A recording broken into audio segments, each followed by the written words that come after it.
Hello student, स्वागत है आपका आईसीटी वर्चुअल क्लासेस में। मैं हूं कविता, आपकी साइंस टीचर। उम्मीद करती हूं आप सभी अच्छे होंगे और स्वस्थ होंगे। सो क्लास हम यहां पर स्टार्ट करेंगे अपना क्वेश्चन पेपर, जिसमें हम देखेंगे 2022 के क्वेश्चन पेपर को। इससे पहले हमने 2023 और 2024 के क्वेश्चन पेपर सॉल्व किए हैं। अब आप 2022 का क्वेश्चन पेपर देखेंगे, आप देखेंगे आपके क्वेश्चन रिपीट हुए हैं। बहुत सारे ऐसे क्वेश्चन होंगे जो रिपीट हुए होंगे। तो हमें करना क्या है, पेपर को एनालाइज करना है। प्रीवियस जो हमारा पेपर था, जिसमें हम 2023 के क्वेश्चन पेपर की बात कर रहे थे, उसमें आपका जो लास्ट क्वेश्चन है, लास्ट क्वेश्चन के अथवा में आपके पास एक क्वेश्चन रह जाता है। वो क्वेश्चन हमने वहां पर सॉल्व इसलिए नहीं किया है क्योंकि वो क्वेश्चन यहाँ पर रिपीट हुआ है। तो उस क्वेश्चन को हम यहाँ पर देख लेंगे, देखेंगे आपके कौन कौन से क्वेश्चन अब रिपीट हुए हैं। अब आपको ध्यान इतना देना है क्योंकि आपका तीसरा क्वेश्चन पेपर हम सॉल्व कर रहे हैं। आपको इतना ध्यान देना है कि क्वेश्चन आपके कौन से रिपीट हुए हैं और कौन से ऐसे टॉपिक है जो इम्पोर्टेंट होते हैं। इंपॉर्टेंट टॉपिक वही होते हैं जिससे आपके पास कंटिन्यूअसली क्वेश्चन आते रहते हैं। ठीक है, तो स्टार्ट करेंगे। सबसे पहले हमारे पास जो क्वेश्चन आएगा वो आएगा एमसीक्यूज। ठीक है, एमसीक्यूज में आपके पास देखिए जो आपका बायो का क्वेश्चन आता है वो है क्वेश्चन नंबर 1 का घ। क्वेश्चन में आपसे पूछा गया है, पाइरुवेट के विखंडन से यह कार्बन डाइऑक्साइड, जल और ऊर्जा देता है। यह क्रिया होती है, यानी कि the break down of pyruvate to give carbon dioxide, water and energy takes place in. आपने कहा कि जो पाइरुवेट है उसका विखंडन होता है, उसका ब्रेक डाउन होता है। जब उसका ब्रेक डाउन हुआ तो तीन चीजें बनी, CO2 यानी कि carbon dioxide, water and energy. ठीक है, ये प्रोसेस होती है। तो आपको क्या दी गई है, नॉलेज दी गई है, इंफॉर्मेशन आपको दी गई है। आपसे पूछा क्या गया है कि ये जो प्रोसेस होगी वो कहाँ पर होगी। ऑप्शन में है कोशिका द्रव में यानी कि साइटोप्लाज्म में, केंद्रक में यानी कि न्यूक्लियस में, माइटोकॉन्ड्रिया यानी कि माइटोकॉन्ड्रिया जिसे आप कहते हैं, हरित लवक यानी कि क्लोरोप्लास्ट में। अब देखिए, हमने कहा कि यहाँ पर पाइरुवेट क्या हो रहा है, टूट रहा है। किसमें? CO2 में, वाटर में, एनर्जी में। कहाँ पर होगी ये प्रोसेस? हमने कहा माइटोकॉन्ड्रिया में होगी। क्यों? क्योंकि माइटोकॉन्ड्रिया को क्या कहते हैं? एनर्जी हाउस कहते हैं, ऊर्जा ग्रह कहते हैं। क्यों ऊर्जा ग्रह कह रहे हैं? क्योंकि आपने कहा कि पाइरुवेट का जो विखंडन है वो कहाँ पर हो रहा है? माइटोकॉन्ड्रिया में। माइटोकॉन्ड्रिया में क्या प्रोड्यूस होगी? एनर्जी। एनर्जी किसकी फॉर्म में होगी? ATP की फॉर्म में। ATP की फुल फॉर्म क्या है? Adenosine triphosphate. तो क्योंकि माइटोकॉन्ड्रिया में एनर्जी प्रोड्यूस हो रही है, क्योंकि माइटोकॉन्ड्रिया में एनर्जी बन रही है, इसीलिए हम इसे ऊर्जा ग्रह कहते हैं। ठीक है, अब ये तो था आपके पास क्वेश्चन कि पाइरुवेट के टूटने से ये चीजें बनी और ये प्रोसेस कहाँ पर होती है? माइटोकॉन्ड्रिया में होती है। इसी से रिलेटेड अगर क्वेश्चन को थोड़ा चेंज किया जाए और आपसे पूछा जाए कि कोशिका का ऊर्जा ग्रह किसे कहते हैं, एनर्जी हाउस किसे कहते हैं, आपने कहा माइटोकॉन्ड्रिया को।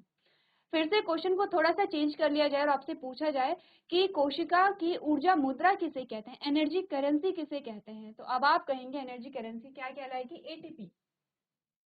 ध्यान दीजिए, तीनों क्वेश्चन अलग अलग आपके पास आते हैं। ठीक है, आपके पास आता है कि जो पाइरुवेट का विखंडन है वो कहाँ पर हुआ? माइटोकॉन्ड्रिया में हुआ। ठीक है, ऊर्जा ग्रह किसे कहते हैं? माइटोकॉन्ड्रिया के कहते हैं। आपने कहा कि जो एनर्जी करेंसी है, ऊर्जा मुद्रा है, वो किसे कहते हैं? आपने कहा वो ATP को कहेंगे। ठीक है, क्लियर इतनी बातें? इसी के साथ नेक्स्ट क्वेश्चन जो हमारे पास आता है,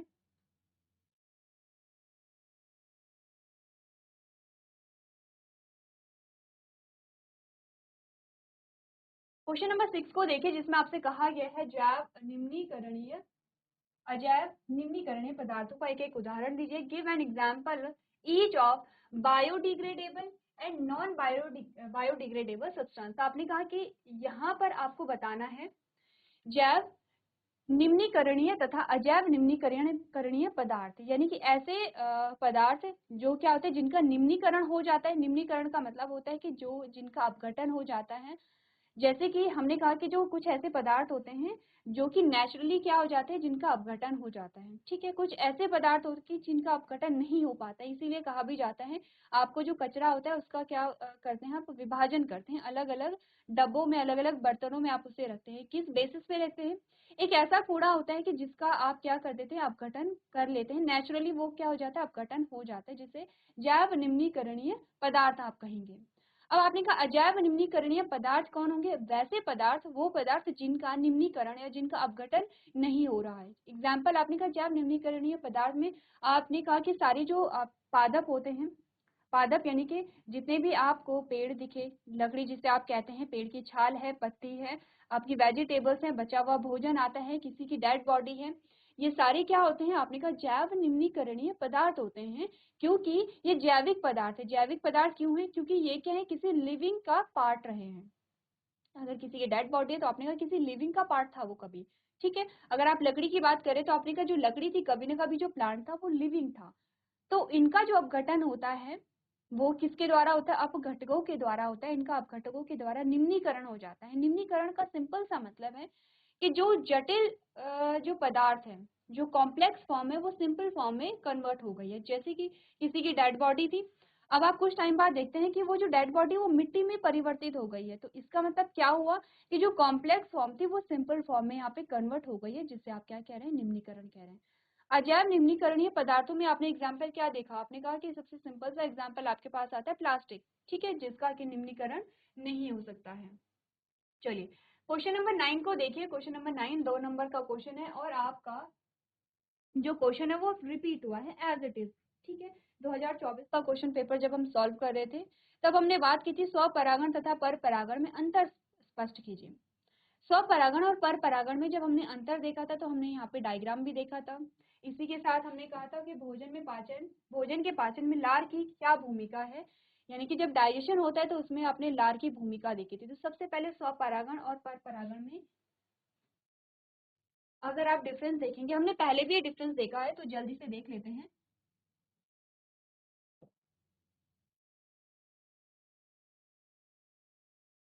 अब हमने ये डायग्राम इतनी बार बना लिया है, आपको आइडिया हो गया होगा हम पिस्टिल बना रहे हैं, क्योंकि यहाँ पर बात चल रही है परागण की, पॉलिनेशन की, तो इसलिए हम यहाँ पर क्या बना रहे हैं? एंथर है, ठीक है।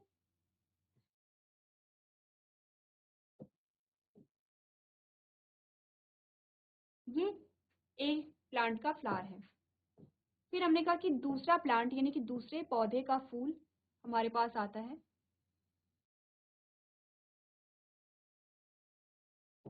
और सेम आप इसमें बनाएंगे स्टेमेन।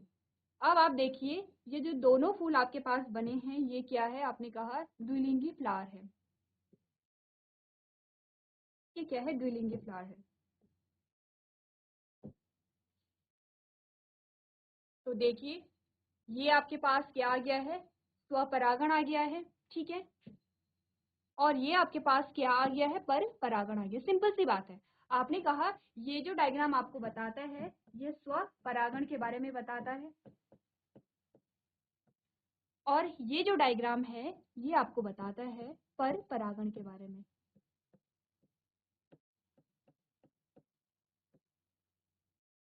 क्लियर है दोनों में क्या डिफरेंस है? इसके बाद हमारे पास देखिए जैसे परागण की हम बात करें तो सबसे पहले परागण में आप डेफिनेशन देख लीजिए कि डेफिनेशन क्या होती है। परागण कब होगा? अगर मैं आपसे कहूँ, हम बात करते हैं जब हमने कहा फर्टिलाइजेशन की हम बात करते हैं, हमने 3 चीजों के बारे में बात की है।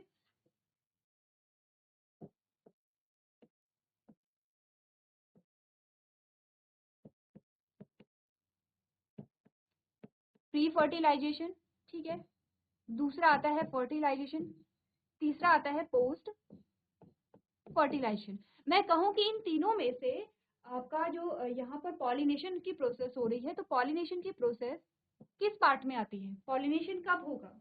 आपने कहा पॉलिनेशन होगा प्री फर्टिलाइजेशन के बाद।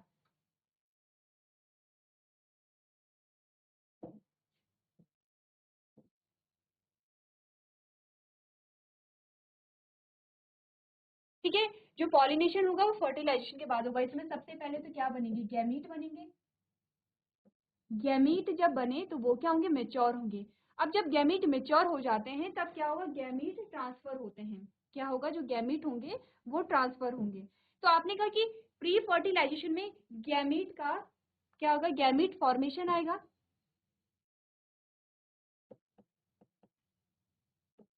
और फिर क्या आएगा? ट्रांसफर ऑफ गैमीट आएगा।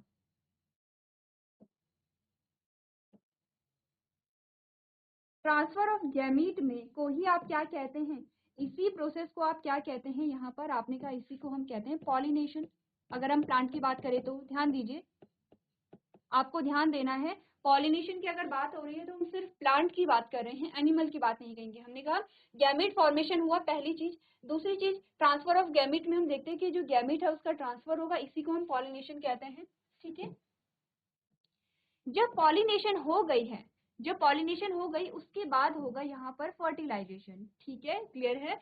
तो हमने कहा यहाँ पर पॉलिनेशन तो हो रही है, लेकिन पॉलिनेशन के तुरंत बाद यहाँ पर क्या होगा, क्योंकि आप जानते हैं कि यहाँ पर क्या होगा, ये आपका क्या आता है, ओव्यूल आता है। ठीक है, ओव्यूल के अंदर आपका क्या आता है, आपने कहा कि ओव्यूल के अंदर आपका आएगा एम्ब्रियोसैक। एम्ब्रियोसैक में आपने कहा यहाँ पर क्या होगा, ये पूरा ओव्यूल आता है, ओव्यूल में आपका एम्ब्रियोसैक आएगा, एम्ब्रियोसैक के अंदर आपकी एग सेल होगी, और यहीं पर क्या होता है, फिर फर्टिलाइजेशन की प्रोसेस होती है। ठीक है, इसके बाद नेक्स्ट जो क्वेश्चन हमारे पास आया था वो आया था डाइजेशन से। ठीक है, ये भी 2 नंबर का क्वेश्चन है। अब 2 नंबर का क्वेश्चन आपको अंतर स्पष्ट करना है। अंतर स्पष्ट कैसे करेंगे, आपने कहा स्वपरागण की डेफिनेशन को लिखना है, पर परागण की डेफिनेशन को लिखना है, पहला डिफरेंस आ गया है। और जब आप डेफिनेशन लिखेंगे तो अब आप इमेज भी बनाएंगे वहां पर। ठीक है, दोनों की इमेज बनाएंगे जैसे अभी हमने बनाई है। इसके अलावा आप ये भी देखेंगे स्वपरागण किन पौधों में हो सकता है, पर परागण किन पौधों में हो सकता है, स्वपरागण के लिए क्या क्या स्थितियां चाहिए। आपने कहा स्वपरागण उन्हीं पौधों में हो सकता है जो कैसे होंगे, द्विलिंगी पौधे होंगे। ठीक है, और जो यहाँ पर द्विलिंगी, जो यहाँ पे एक लिंगी पौधे होंगे उनमें क्या होगा, पर परागण ही हो पाएगा। ठीक है, क्लियर है इतनी बातें। चलिए, तो अब हम क्वेश्चन नंबर 10 को देखेंगे, जिसमें आपसे कहा गया है कि भोजन में भोजन के पाचन में लार की क्या भूमिका है।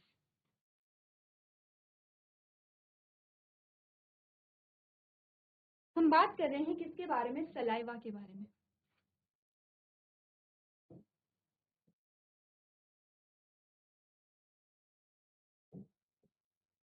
सलाइवा कहाँ से सिक्रीट होता है,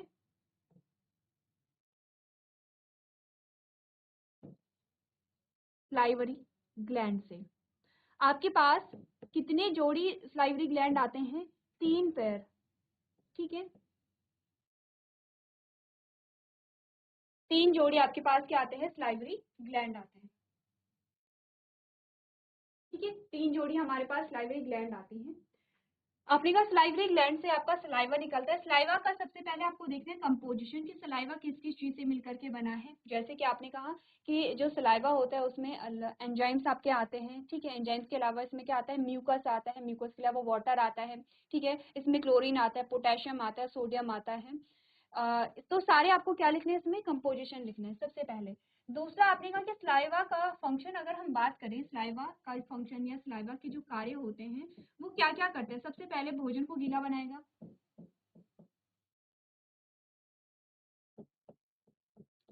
जब भोजन को गीला बनाता है तो ये क्या करता है, चबाने में मदद करेगा, चबाने में मदद करेगा, प्लस निगलने में मदद करता है। ठीक है, प्लस यहाँ पर क्या करेगा, आपने कहा कि अगर ये तो सामान्य से कार्य है कि चबाने में मदद करेगा। ठीक है, जब आप देखते हैं कि आपके मुख में सलाइवा कम होता है, जैसे आप ब्रेड खा रहे हैं, तो ब्रेड आप देखते हैं कि ब्रेड जो है वो पूरा सलाइवा क्या कर लेता है, एब्जॉर्ब कर लेता है। आप चबाने में प्रॉब्लम होती है और उसे निगलने में भी प्रॉब्लम होती है। तो आपने कहा सलाइवा क्या करेगा, भोजन को गीला करता है, वो चबाने में और निगलने में मदद करता है। दूसरा आपने कहा क्या करेगा, कार्बोहाइड्रेट का डाइजेशन करेगा,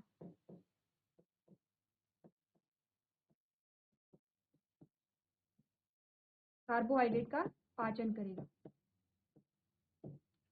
फिर आपने कहा कि यहाँ पर ये क्या करता है, हानिकारक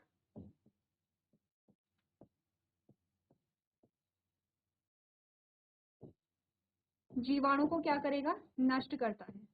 ठीक है, हमने बोला कि यहाँ पर हमारा जो सलाइवा होता है वो हमारे इम्यून सिस्टम का एक पार्ट होता है, क्योंकि क्या करेगा ये, अगर भोजन में कोई हानिकारक जीवाणु आ जाते हैं तो उन्हें क्या करेगा, किल करेगा।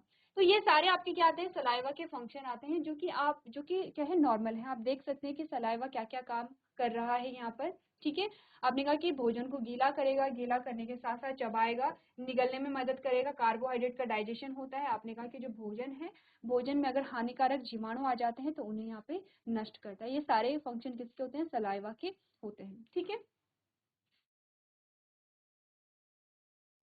चलिए नेक्स्ट क्वेश्चन नंबर 11 आपके पास आया है, और ये जो क्वेश्चन है ये भी आपका, दोनों जो क्वेश्चन है आपके रिपीट हुए हैं। ठीक है, क्वेश्चन नंबर 11 जो है आप यहाँ पे ध्यान देते रहेंगे, आपने काफी अभी तक क्वेश्चन पेपर देख लिए हैं। 2 नंबर का क्वेश्चन है, क्वेश्चन नंबर 11 2 पार्ट में डिवाइडेड है। तो आपने कहा ये भी 1 नंबर का है, ये भी 1 नंबर का है। उस ऊतक का नाम लिखिए जो पौधे में जल तथा खनिज लवणों का वहन करता है। Right the name of tissue which transport water and minerals in plant. कहाँ से आया है? टिश्यू चैप्टर से आया है। किस टॉपिक से आया है? प्लांट टिश्यू से आया है। क्या कहेंगे उसे? आपने कहा उसे कहेंगे जाइलम। ये क्वेश्चन हमने सॉल्व किया था जब आप 2024 का क्वेश्चन पेपर सॉल्व कर रहे थे। सेम क्वेश्चन हमने सॉल्व किया था, पूरा हमने लाइन डायग्राम देखा था कि जो प्लांट टिश्यू होते हैं वो कितने कितने प्रकार के होते हैं, उनके लोकेशन क्या है, उनके फंक्शन क्या है, ये हमने चीजें देखी थी। आप देख रहे हैं कि क्वेश्चन रिपीट हो रहे हैं। ठीक है, आपका जो साइंस का क्वेश्चन पेपर आता है वो बहुत ईजी आता है। क्यों आता है? क्योंकि क्वेश्चन बहुत रिपीट होते चले जाते हैं। आप देख रहे हैं ये रिपीटेड क्वेश्चन है, ये रिपीटेड क्वेश्चन है। ठीक है, सेकेंड आप देखेंगे अमीबा में द्विविखंडन को केवल चित्र द्वारा समझाइए। ये भी क्वेश्चन आपका क्या हुआ है? रिपीट हुआ है रिपीट। हमने बहुत बार अमीबा को क्या किया है, आपने कहा कि अमीबा में द्विविखंडन हुआ है, जिसे आप क्या कहते हैं? बाइनरी फिजन के नाम से आप जानते हैं। ये अमीबा है, क्योंकि अमीबा का कोई निश्चित आकार नहीं होता है, ये अमीबा का न्यूक्लियस है। ठीक है, अब अमीबा में आप देख रहे हैं कि सबसे पहले तो जो न्यूक्लियस है वो क्या होता है, यहाँ पर वो डिवाइड होने लगता है। जो न्यूक्लियस है, जो केंद्रक है, वो इस प्रकार से लॉन्गिट्यूडनली आप इसका स्ट्रक्चर देख सकते हैं। ठीक है, अगले स्टेप में आपने देखा जो न्यूक्लियस है वो अब 2 पार्ट में डिवाइड हो गया है, 2 केंद्रक बन गए हैं। और आपने कहा जब 2 केंद्रक यहाँ पर बन गए हैं, इसका मतलब केंद्रक में विभाजन पूरा हो गया है। अब साइटोप्लाज्म में डिवीजन होता है, विभाजन होता है, और आपके पास क्या आ गई हैं? 2 डॉटर सेल आ गई है। सिंपल सी चीज है जो कि हम बहुत बार यहाँ पर डिस्कस कर चुके हैं। ठीक है, इसके अलावा अगर मैं आपसे कहूँ कि जो अमीबा होता है उसमें स्यूडोपोडिया का क्या फंक्शन होता है, स्यूडोपोडिया का रोल बताइए डायग्राम से। अगर इसके बदले आपने कहा कि अमीबा में द्विखंडन यानी कि show binary fission in amoeba only by figure, यहाँ से आपको पूछा गया है बाइनरी फिजन के बारे में। अगर क्वेश्चन थोड़ा चेंज हो जाए और आपसे पूछा जाए कि अमीबा में स्यूडोपोडिया का फंक्शन बताइए, तब आप कैसे यहाँ पर इस इमेज को बताएंगे? देखिए, स्यूडोपोडिया का जो फंक्शन होता है,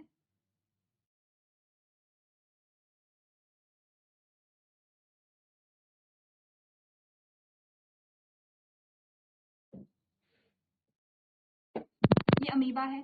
ठीक है, अमीबा को क्या करना है? इस भोजन को ग्रहण करना है। ये क्या है? भोजन है,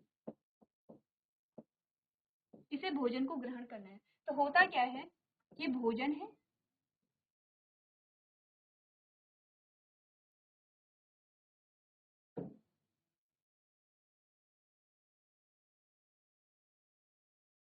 ये अमीबा। ध्यान दीजिए, ये न्यूक्लियस है, ये भोजन हम बता रहे हैं। आपने कहा अमीबा क्या करेगा? धीरे धीरे भोजन की ओर इस प्रकार से मूव करने लगेगा, भोजन की ओर मूव करेगा। और अब इसकी जो बॉडी है वो भोजन को इस प्रकार से घेर देती है, जैसे कि आप यहाँ पर देख रहे हैं। आपने कहा ये जो आपको निकलते हुए दिखाई दे रहे हैं, अगर हम इसे और अच्छी तरीके से देखें, अगर हम एक और स्टेप यहाँ पर देखें, तो आप क्या देखते हैं? ये भोजन है,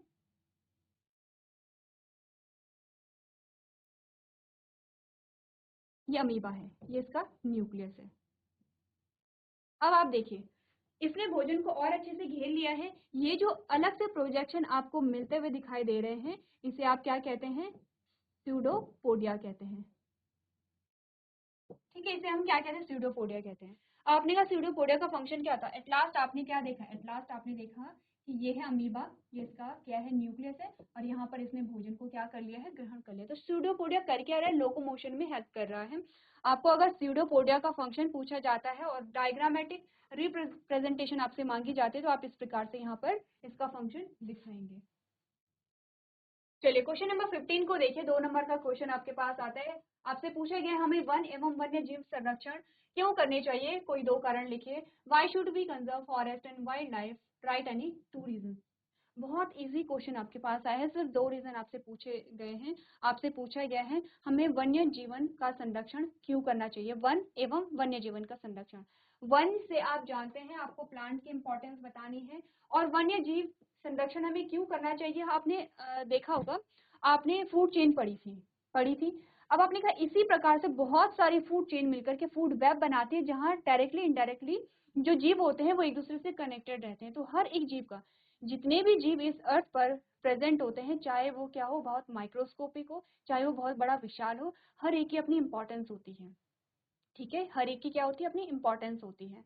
तो आपको यही इंपॉर्टेंस बतानी है। इजी क्वेश्चन है, थ्योरेटिकल क्वेश्चन है, और इस क्वेश्चन को आप थोड़ा सोचेंगे। ये कैसा है कि आप सोचेंगे थोड़ा सा प्लांट्स की इंपॉर्टेंस क्या हो सकती है, जो वन्य जीव होते हैं, जो वाइल्ड लाइफ होती है, उसकी क्या इंपॉर्टेंस हमारे लिए हो सकती है। अगर आप सोचेंगे तो आप बहुत अच्छे आंसर यहाँ पर निकाल करके लेके आएंगे। इस क्वेश्चन का आंसर आप करेंगे, ये आपके लिए होमवर्क में होगा। नेक्स्ट जो हमारा लेक्चर होगा, इस क्वेश्चन को हम डिस्कस करेंगे और आप बताएंगे कि आपने यहाँ पे क्या क्या कारण लिखे हैं कि हमें क्यों वन और वन्य जीव का संरक्षण करना चाहिए। ठीक है, नेक्स्ट क्वेश्चन देखते हैं।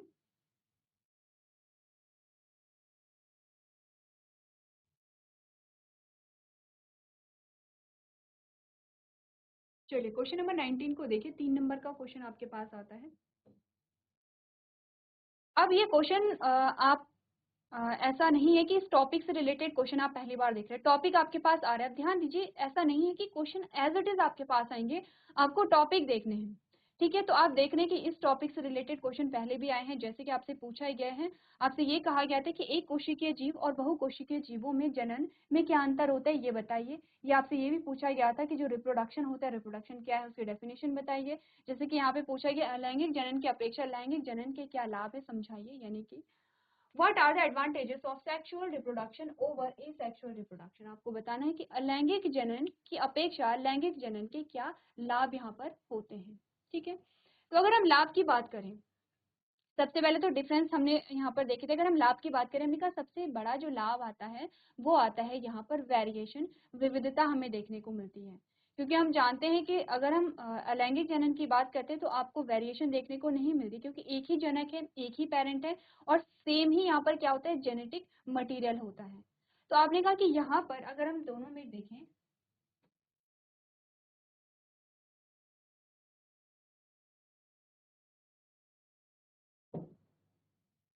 अगर आप बात करें यहाँ पर अलैंगिक जनन की,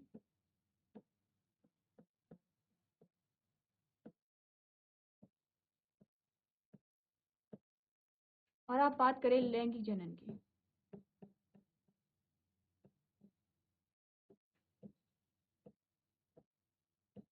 सबसे पहले हमने कहा कि यहाँ पर आपको विविधता देखने को मिलती है। विविधता देखने को यहाँ पर नहीं मिलती है, नहीं मिलेगी, लेकिन आपको यहाँ पर विविधता देखने को मिलती है।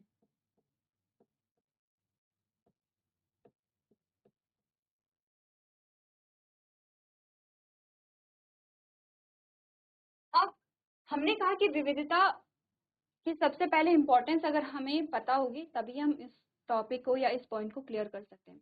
वेरिएशन होती क्या है, हमने कहा कि जो वेरिएशन होती है, अगर दो क्योंकि हाँ इतना आपको पता है कि अलैंगिक जनन की अगर हम बात करें तो जो पेरेंट होगा वो एक ही पेरेंट होता है। ठीक है, यहाँ पर सिर्फ एक जनक होता है और यहाँ पर दो जनक होते हैं। अब वेरिएशन को अगर हमें समझना है तो छोटी सी बात है, हम अपने से अप्लाई कर सकते हैं। जैसे कि हम देखते हैं हमारे घर में हम 2 भाई बहन हैं, हम दोनों भाई बहन क्या होते हैं, एक दूसरे से अलग होते हैं। हम दिखने में अलग होते हैं, हमारा बिहेवियर अलग होता है, हमारा नेचर अलग होता है। बहुत सारे कैरेक्टर सिमिलर भी होते हैं, लेकिन इतने सिमिलर नहीं होते कि आप उनमें विभेद ही ना कर पाओ। अगर हम ट्विंस की बात करें और अगर हम यहाँ पर ट्विंस को देखते हैं, आपने कहा जो ट्विंस होते हैं उनमें भी आपको क्या दिखाई देती है, वेरिएशन दिखाई देती है। अगर आइडेंटिकल ट्विंस की हम बात करें, आपने कहा वो दिखने में सिमिलर हो सकते हैं, लेकिन फिर भी नेचर में थोड़ा बहुत चेंजेस वहां पर आपको देखने को मिलेंगे। ठीक है, अब विविधता क्या होती है, वेरिएशन क्या होती है। आपने कहा कि यहाँ पर जो हमारी प्रकृति है, जो हमारी नेचर है, उसका स्वभाव है परिवर्तन। हमारे प्रकृति में परिवर्तन होते रहते हैं। आप देख रहे हैं, जैसे कि हमने पढ़ा था जब हम छोटी क्लासेस में थे कि पहले आदि मानव जो रहते थे, जो कि हमारे पूर्वज माने जाते हैं, वो किस प्रकार से जंगलों में रहते थे। धीरे धीरे डेवलपमेंट हुआ, और डेवलपमेंट इतना हुआ है कि आज के टाइम पे आप खुद को देख सकते हैं। अब यहाँ पर हुआ क्या, आपने कहा कि क्योंकि हमारे नेचर में चेंजेस आ रहे हैं इसीलिए हमारे जेनेटिक मेकअप में भी चेंजेस आने चाहिए। ठीक है, हमारे जेनेटिक मेकअप में भी क्या आनी चाहिए, वेरिएशन आनी चाहिए, क्योंकि जब वेरिएशन आएगी तभी हम क्या होंगे, जो हमारी प्रकृति में जो चेंजेस आ रहे हैं, जो बदलाव आ रहे हैं, हम उन्हें एक्सेप्ट कर पाएंगे और हम उसमें अडॉप्ट कर पाएंगे। विविधता का मतलब आप जानते हैं वैरायटी, वैरायटी का मतलब होता है किसी चीज की अलग अलग वैरायटी आपके पास है। जैसे कि आप कहते हैं कि आपको कोई भी एक चीज लेनी, कोई ड्रेस लेना है और आप कहते हैं कि मुझे इसकी अलग अलग वैरायटी दिखाइए, मुझे बहुत सारे ऑप्शन देखने हैं। ठीक है, तो होता क्या, अगर हम अलैंगिक जनन की बात करते हैं, आपने कहा सेम जेनेटिक मेकअप होता है, क्योंकि सेम जेनेटिक मेकअप अगर होगा किसी का, और आपने कहा कि अगर उसके जेनेटिक मेकअप में कोई ऐसे जीन होते हैं कि जो कैसे होते हैं, जो किसी बीमारी के लिए रिस्पॉन्सिबल है, ठीक है, जो किसी क्या करें, कोई डिजीज कॉज करें, तो आपने कहा कि वो आगे के जनरेशन में पास उसी प्रकार से होते रहेंगे, उसमें कोई सुधार नहीं आएगा। आपने कहा कि अगर हमारे वातावरण में कोई चेंजेस आए हैं, क्लाइमेटिक कोई चेंज आ गया है, तो आपने कहा कि क्योंकि जेनेटिक मेकअप सेम है तो उसमें क्या होगा, इम्प्रूवमेंट नहीं आ पाएगा। अगर हम यहाँ देखते हैं, क्योंकि दो जनक हैं और आप देखते हैं कि तो जो दो जनक हैं, तो दो जनकों में अलग अलग क्या होगा, जेनेटिक मेकअप होता है, जो सोर्स होगा जेनेटिक मेकअप का वो अलग अलग होगा, क्योंकि जेनेटिक मेकअप के सोर्सेस अलग अलग हैं, तो आप कहते हैं कि चांसेस नए जो कॉम्बिनेशन के बनते हैं वो अलग अलग चांसेस बनते हैं। यहाँ पर क्या आता है, आप देखते हैं कि जो डिजीज हो सकती है कि ए में कोई डिजीज थी और हो सकता है बी में वो डिजीज नहीं है, तो जो यहाँ पर न्यू जनरेशन आएगी, जो न्यू जनरेशन आएगी उसमें यहाँ पर आपने कहा कि कितने चांसेस होंगे इस डिजीज को होने के, आपने कहा कि 50% चांसेस होंगे। लेकिन अगर मैं ये कहूँ कि कोई ए है, इसमें कोई डिजीज है और इससे न्यू जनरेशन यहाँ पर बनती है, ये जिसे आप F1 जनरेशन भी कह सकते हैं, तो आपने कहा कि इसमें कोई डिजीज है, इसमें कोई बीमारी थी, अब नई जनरेशन में उस बीमारी के पास होने के कितने चांसेस है, आप कहेंगे 100% चांसेस हैं, क्योंकि पूरा का पूरा जेनेटिक मेकअप तो यहाँ से आ रहा है, और यहाँ पर आपने कहा वो वही चांसेस 50% हो जाते हैं। ठीक है, फिर आपने कहा कि कोई डिजायरेबल कैरेक्टर भी यहाँ पर आ सकते हैं, जैसे कि हमने कहा कि ए में कोई कैरेक्टर है, बी में कोई कैरेक्टर है, जैसे कि अगर हम प्लांट्स की बात करें, अगर प्लांट्स में हम क्या देखते हैं, हम क्या कहते हैं कि यहाँ पर हम हाइब्रिडाइजेशन क्यों कराते हैं, क्योंकि हमने कहा हो सकता है कि ए जो है वो डिजीज के लिए रेजिस्टेंट है, और बी में क्या है, प्रोडक्टिविटी बहुत अच्छी देखने को मिल रही है। अब जब आप न्यू जनरेशन देख रहे हैं तो आपने कहा इसके कैरेक्टर भी इसमें आ रहे हैं और इसके कैरेक्टर भी इसमें आ रहे हैं, अब आप देख रहे हैं एक ही वैरायटी में आपको डिजायरेबल कैरेक्टर देखने को मिल गए हैं, तो आप क्या कह रहे हैं, लैंगिक जनन में सुधार के चांसेस आपको देखने को मिलते हैं, जबकि अलैंगिक जनन में आप सुधार नहीं कर पाएंगे, क्योंकि जेनेटिक मेकअप यहाँ पर क्या होगा, सेम होगा, सिमिलर होगा। ठीक है, तो इसीलिए हम क्या कहते हैं कि यहाँ पर जो अलैंगिक जनन है उसके मुकाबले में लैंगिक जनन को ज्यादा यहाँ पर क्या दिया जाती है, इंपॉर्टेंस दी जाती है, उसे ज्यादा फेवरेबल माना जाता है। ठीक है, नेक्स्ट जो क्वेश्चन नंबर 20 है, अब ये देखिए, ये जो 20 क्वेश्चन नंबर 20 है, ये आपका क्या हुआ है, एज इट इज रिपीट हुआ है। हमने 2023 का क्वेश्चन पेपर देखा था जिसमें कहा गया था मानव उत्सर्जन तंत्र का साफ और स्वच्छ चित्र बनाइए, इसमें निम्नलिखित भागों को दर्शाइए, यानी कि draw a neat and clean diagram of human excretory system and label the following in it, जिसमें किडनी, यूरेटर और यूरिनरी ब्लैडर को आपको दिखाना है। इसके अथवा में आपके पास आया है मानव हृदय का स्वच्छ काट दृश्य चित्र, मानव हृदय का स्वच्छ काट दृश्य बनाइए तथा इसमें निम्नलिखित भागों को दर्शाइए, draw a neat and clean sectional view of human heart and show the following parts in it, जिसमें एओर्टा, राइट एट्रियम और लेफ्ट वेंट्रिकल। ये सेम आपका क्वेश्चन रिपीट हुआ है और इसे हमने क्या किया है, डिस्कस भी किया है। ठीक है, आपने देखा होगा और आपने नोट भी किया होगा, तो आप देख रहे हैं कि क्वेश्चन कैसे रिपीट हो रहा है। अब आप समझ चुके हैं कि जितने आपके जो ऑर्गन सिस्टम होते हैं वो आपके लिए इंपॉर्टेंट यहाँ पर हो जाते हैं। क्वेश्चन नंबर 21 देखिए, ये भी सेम आपका रिपीट हुआ है। क्या पूछा गया, प्रकाश संश्लेषण क्या है, प्रकाश संश्लेषण प्रक्रिया का रासायनिक समीकरण लिखिए। अब ये जो क्वेश्चन आया था कि प्रकाश संश्लेषण क्या है, ये आया था 2023 में, और प्रकाश संश्लेषण प्रक्रिया की रासायनिक समीकरण लिखिए, ये क्वेश्चन आया था आपके 2024 में। अब आप देख रहे हैं क्वेश्चन आपके पास रिपीट हो रहे हैं।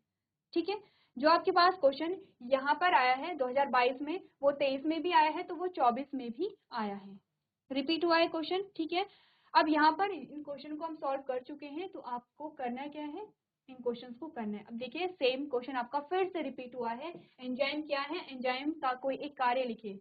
आपको एंजाइम बताने हैं, एंजाइम के कार्य लिखने हैं, जिसमें हमने 2023 के क्वेश्चन पेपर में ये सेम क्वेश्चन देखा था।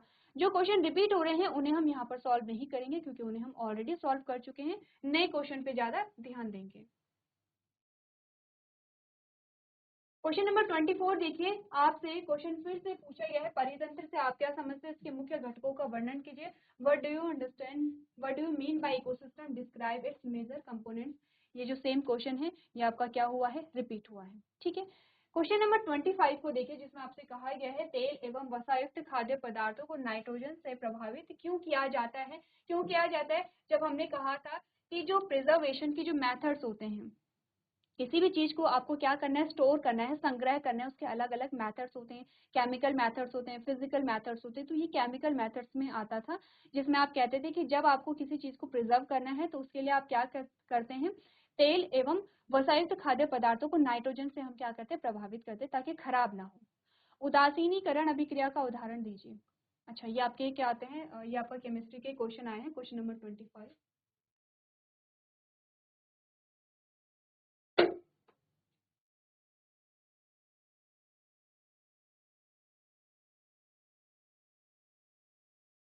चलिए क्वेश्चन नंबर 27 को देखिए, ये भी आपका सेम क्वेश्चन जो है वो रिपीट हुआ है, ठीक है। क्वेश्चन नंबर 29 को अगर हम देखेंगे, 27 को, क्वेश्चन नंबर 27 को अगर आप देखेंगे, क्या कहा गया है कि मानव में जो लिंग निर्धारण है वो किस प्रकार से होता है, और खंड ख है कि डीएनए प्रतिकृति का प्रजनन में क्या महत्व है, what is the importance of DNA कॉपिंग in reproduction, clarified. सबसे पहले तो लिंग निर्धारण कैसे होता है, आपने कहा कि क्योंकि हम देखते हैं कि हमारे पास क्या होते हैं, जो क्रोमोसोम होते हैं, जैसे कि 22 जोड़ी जो क्रोमोसोम होते हैं, प्लस इसके अलावा XX और इस XY क्रोमोसोम जो होते हैं, तो ये तो हमने कहा सिमिलर होते हैं, मेल में फीमेल में सिमिलर होते हैं। लेकिन ये वाला जो पेयर आपके पास आता है ये क्या होता है, अलग होता है, जिसे क्या कहते हैं, सेक्स क्रोमोसोम कहते हैं। अब इन्हीं पे डिपेंड करता है यहाँ पर कि जो चाइल्ड है उसमें लिंग का निर्धारण कैसे होगा। आप कहते हैं ये मेल में पाया जाता है, तो मेल में इस प्रकार से क्या बने, गैमीट बने हैं, और फीमेल में इस प्रकार से गैमीट बने हैं। तो आपने कहा कि मेल गैमीट और फीमेल दोनों ही दो दो गैमीट बने हैं, लेकिन यहाँ पे दो प्रकार के गैमीट बने हैं, यहाँ पे एक ही प्रकार के गैमीट बने। मेल का अगर एक्स प्रकार का क्रोमोसोम फ्यूज होता है तो फीमेल होगी, और वाई प्रकार का होता है तो मेल यहाँ पर होता है, ठीक है। इसे हम क्या कहते हैं, लिंग का निर्धारण। इसी प्रकार से हमने देखा।